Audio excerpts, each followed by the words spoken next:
Hello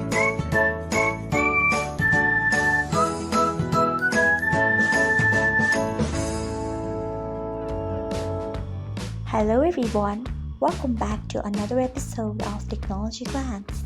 Today in this video, I am going to guide you through how you can turn off social channel messages on Instagram Lite. So let's get started. Firstly, open Instagram Lite app in your device. Then tap on your profile icon if you haven't. Next tap on three lines icon. After that, tap on settings. Next tap on notifications. Then tap on messages.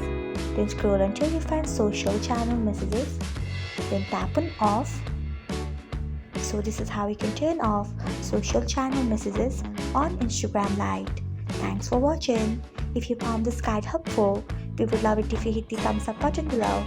We upload great new tech tutorials like this one every day. So do not forget to subscribe to our channel and hit the bell icon so that you'll never miss another update.